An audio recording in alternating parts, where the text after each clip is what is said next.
좋은 날씨입니다. 그동안에 잘들 지내셨습니까? 네. 대답들은 잘 하는데 진짜 잘 지냈는지 잘못 지냈는지 스스로 이제 판단해야 됩니다. 이 날씨가 이렇게 화창하면은 우리 마음도 아주 화창해져요. 왜냐하면은 이 몸 자체가, 우리들 자체가 이 자연의 일부분이기 때문에 이 대자연의 상태에 따라서 그 작은 자연도 그렇게 공감합니다. 지금 온 천지간에 이 꽃이에요. 봄 기운이 지금 사방에 철철 넘치고 있습니다. 이런 때 이제 마음이 여린 사람들은 꽃 멀미를 알아요. 봄이 와서 꽃이 피는 게 아니라 꽃이 피어서 봄을 이룹니다.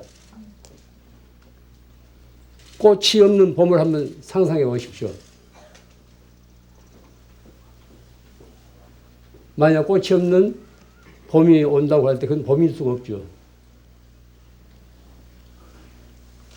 그런데 미래 이 환경학자들은 미래 이 다음 세기에 가서는 봄에 꽃을 보지 못할 수도 있을 거래요. 지금 이렇게 이제 지구가 환경이 훼손되고 있는 이런 상태로 계속 지속되면은 봄이 와도 어디서도 꽃을 볼 수 없는 그런 때가 올 거랍니다. 꽃을 보면은 남녀노소 가릴 것 없이 카메라맨이건 카메라맨 아니건 다 좋아합니다. 꽃을 보고 싫어하는 사람은 없어요. 만약 꽃을 보고 싫어하는 사람이 있다면은 문제가 있는 겁니다. 우리가 꽃을 보고 좋아하는 것은 우리들 마음에 이 꽃다운 그런 요소가 깃들어 있기 때문에 그렇습니다. 아무 생각 없이 무심히 자연의 아름다움을 바라보는 일은 즐겁습니다. 새삼스럽게 이 삶에 대한 고마움을 느끼게 돼요. 우리가 지금까지 우리가 지금 오늘 이 자리에서 이렇게 살아있기 때문에 이런 꽃의 아름다움도 누릴 수가 있습니다. 그렇지만은 무엇인가 쫓기는 사람들은 이런 아름다움을 받아들일 여유가 없어요. 모든 사람들이 꽃을 보고 다 아름다워 하는데 무엇인가 쫓기는 사람들은 꽃이 피는지 마는지 새잎이 돋아나는지 마는지 전혀 관심 바뀝니다. 사람은 무엇에 쫓겨서 살아서는 안 됩니다. 그것은 자주적인 삶이 아닙니다. 바삐 돌아가는 세상에서는 늘 시간에 쫓기게 마련이에요.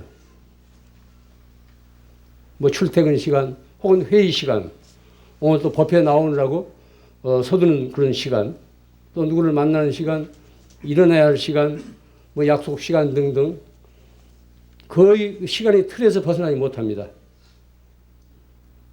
그럼 시간이란 뭡니까? 그것은 사람이 그어놓은 금이에요. 사람이 만들어놓은 금 같은 것입니다. 라인이에요. 물리적인 시간은 분명히 존재합니다. 특히 공동생활에서는 그런 물리적인 시간은 필요합니다. 만약 제멋대로 출퇴근하거나 제멋대로 시간을 지키지 않고 놀아난다면 그 공동체에서 큰 혼란이 일어날 겁니다. 물리적인 시간은 분명히 필요하고 존재해야 됩니다. 그러나 심리적인 시간은 그 성질이 달라요. 물리적인 시간과 심리적인 시간 그 성질이 다릅니다.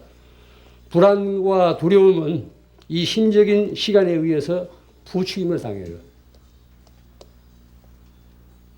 혼자 가만히 있는데 전혀 어떤 물리적인 시간에 상관없이 혼자 가만히 있는데 혼자 속으로 불안해했다가 두려워했다가 그런 수가 있습니다.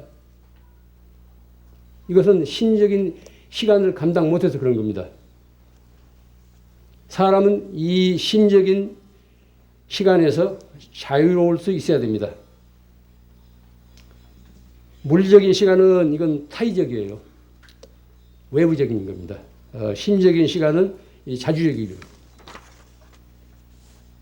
잘 아시다시피 시간은 과거, 현재, 미래로 이어져 있습니다. 시계가 시간을 만드는 건 결코 아닙니다. 흔히 시간이 모든 것을 해결해 준다. 이런 말도 하지 않습니까? 그래서 세월이 약이겠죠. 시간이 모든 것을 해결해 줘? 그런 말에 속지 마십시오. 시간 자체는 무슨 일을 해결해 줄 수 없습니다. 세월이 지나가면 거기에는 이제 망각이 있을 뿐이에요. 모진 마음을 먹었다가도 세월이 지나가면 슬슬 풀립니다. 망각이 되는 거예요. 이런 이야기가 있습니다. 초기 아프리카를 탐험한 유럽인들이 겪은 경험담이에요. 이 이야기는 회교 신비주의 수도자인 그 수피 우화에도 실려 있습니다.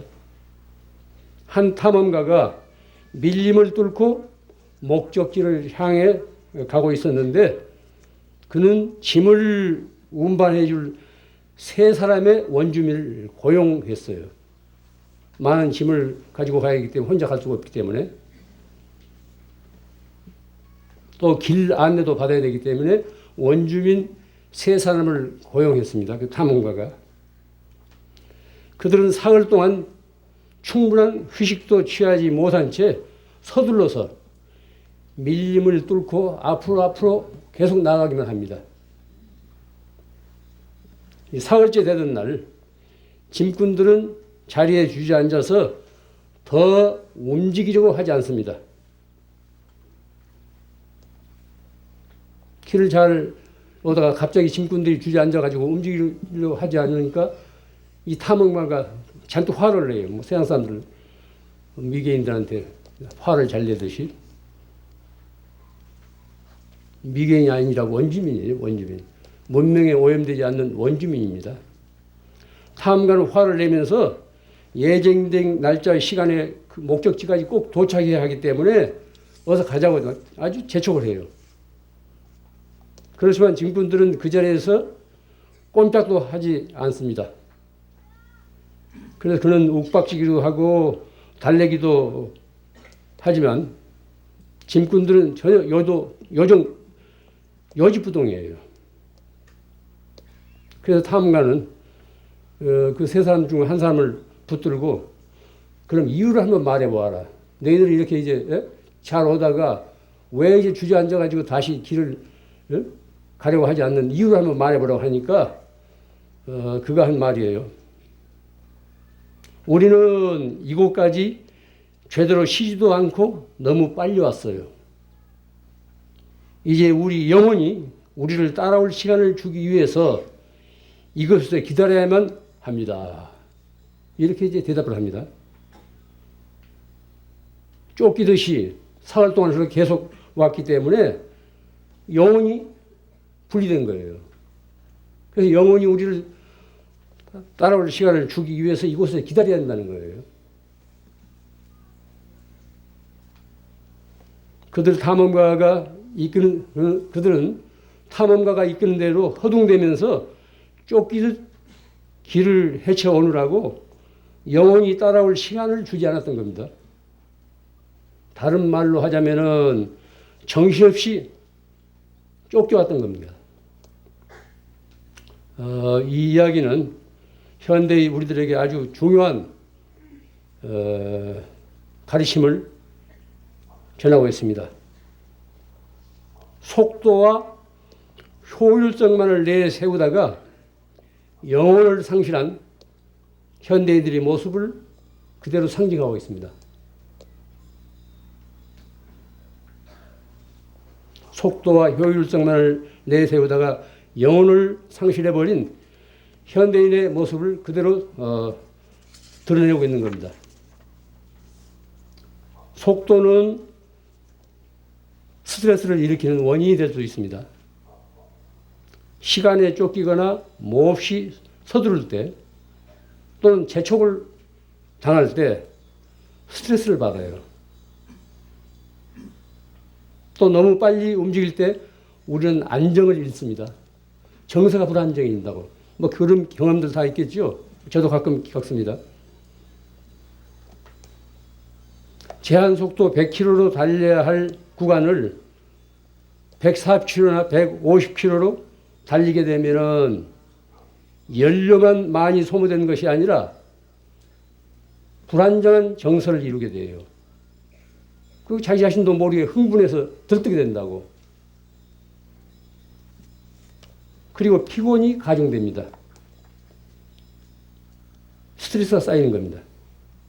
그래서 본의 아니게 사고들을 일으키지 않습니까? 속도라는 그런 거예요. 속도와 효율성은 아주 냉혹한 비인간적인 것입니다. 너무 서두르는 바람에 제정신을 차리지 못해 실수를 저지르는 일이 적지 않습니다. 특히 이제 어떤 직장이든지 마감 시간이 있지 않습니까? 뭐 신문사건, 방송사건. 마감 시간이라는 게 아주 비인간적인 거예요. 원서 제출 마감 시간. 뭐 아우성이지 않습니까? 차분히 생각하면서 일할 수 있는 여유가 필요한데 사람이 기계가 아니기 때문에 감성을 지닌 사람이기 때문에 차분히 생각하면서 행동할 그런 시간적인 여유가 필요한데 계속 쫓기다 보면은 엉뚱한 데로 또 나갑니다. 아프리카 그 원주민들이 표현대로 무슨 일에나 영혼이 따르지 않으면 불행해집니다. 바삐 서두른 사람 제정신이 없잖아요. 뭐 더 말할 것도 없이 우리는 행복하기 위해서 삽니다. 이 풍진 세상을 왜 우리가 삽니까? 행복하기 위해서 산다고. 한마디로 하자면 불행하기 위해서 사는 사람은 아무도 없습니다. 행복하기 위해서 사는 이 세상인데 카드 빚을 갚기 위해 자신을 낳아 길러준 어머니를 살해하는 이 막대한 세상에서 삶의 기준을 어디에 두고 살아야 할지 다시 묻지 않을 수 없습니다. 우리가 지금 사는 세상이 이런 세상이에요. 어떤 한 집에서만 일어나는 일이 아닙니다. 어디에서나 일어날 수 있는 그런 개연성이 있는 그런 세상이에요. 왜냐하면 우리가 너무 안정감을 잃고 제정신을 잃고 바삐 쫓기면서 살기 때문에 온전하게 생각하고 행동할 그런 여유가 없는 겁니다. 무엇보다 먼저 마음의 안정을 이루어야 합니다. 기본적인 거예요. 마음의 안정이 없으면 모든 것이 뒤틀립니다. 마음이 안정돼야 사람의 도리를 생각할 수 있고 주위의 사물을 제대로 인식하고 받아들일 수 있습니다. 우리가 다 같이 바라는 행복은 온갖 생각을 다 내려놓고 세상의 아름다움을 바라볼 시간을 갖는 데서 그 움이 틉니다. 복잡한 생각, 미운 생각, 고운 생각 다 이제 부려놓고 그저 무심히 자연을, 아름다움을 바라볼 수 있는 시간을 가져야 돼요. 그래야 그 안에서 행복의 싹이 틉니다. 진정한 행복은 이 다음에 이루어야 할 목표가 아닙니다. 우리는 늘 이 다음에 뭐 이것저것 다 일해 마치고 어디 시골에 조용히 내려가서 집이나 한 채 지어가지고 그때부터 이제 무슨 행복을 마련할 거고 이런 그 설계들을 하는 사람들이 없지 않습니다. 진정한 행복은 이 다음에 이루어야 할 그런 목표가 아닙니다. 지금 당장 이 순간에 존재하는 겁니다. 우리가 살아오면서 되돌아보세요. 한순간이나마 행복을 누렸던 그때는 한순간이었어요. 미래가 아니었습니다. 그런데 대부분의 사람들은 행복을 삶의 목표로 삼으면서도 지금 이 순간의 행복을 놓치고 있어요. 지금이 바로 그때이지 다른 때가 우리를 기다리지 않습니다. 늘 그렇게 생각해야 돼요. 이 다음으로 미루지 마십시오. 언제 어디서건 바로 그 순간의 행복을 우리가 만들 수 있는 것이지, 행복을 누릴 수 있는 것이지, 어떤 특정한 기회에, 어떤 특정한 시간에 행복을 이룰 수 있다고 생각해서는 안 됩니다. 흔히들 원하던 것들을 얻는 것을 행복이라고 알고 있어요. 뭐 자동차를 가지고 싶은 사람은 자동차, 또 어떤 가구, 또 어디 요새 또 이제 5월달에 뭐 있다 보니까 한 자리 하고 싶은 그런 권력, 또 이제 뭐 자기 짝을 갖고 싶은 사람, 이런 욕망을 이루면은 행복해하고 이런 욕망을 이루지 못하게 되면은 불행하다고 생각합니다. 원하던 것을 막상 갖게 되면은 한동안은 흐뭇하고 느긋해할지 모르지만은 머지않아 시들해집니다. 다 우리가 겪은 일이에요. 머지않아 그렇게 소중하던 것이, 그 소중하던 물건이 머지않아 시들해진다니까요. 거기 있는지 마는지 쳐다도 안 보게 돼요.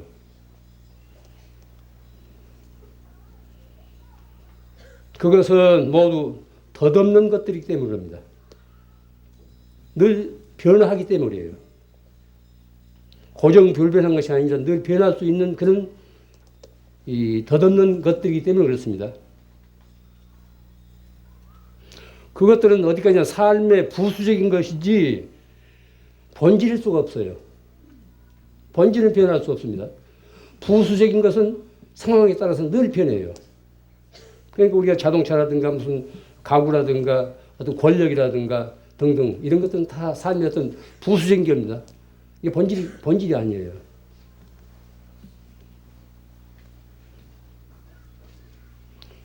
부수적인 것과 본질적인 것을 분별할 수 있어야 됩니다. 본질적인 것에는 우리가 가치를 부여해야 되지만 부수적인 것은 그렇게 가치를 부여할 수 없습니다. 행복은 요구하고 추구할 수 있는 것이 아닙니다. 주어지는 거예요. 행복을 우리가 요구하고 추구한다고 해서 달성할 수 있는 것은 아닙니다. 그건 우리에게 주어지는 거예요. 선물이에요. 추구하거나 요구하게 되면 행복은 우리를 비켜갑니다. 지금 이 찬란한 봄날에 이 순간을 우리가 사람답게 살 수 있다면 이 안에 행복은 깃들어 있습니다. 거듭 말씀드립니다. 무엇에 쫓기듯 살아서는 안 됩니다. 영혼이 미쳐 따라올 수 없도록 그렇게 살아서는 안 됩니다. 안정된 마음, 차분한 마음으로 사물의 아름다움을 음미하면서 자신의 삶을 행복하게 가꾸어야 합니다. 나무들만 꽃을 피우는 것은 아닙니다.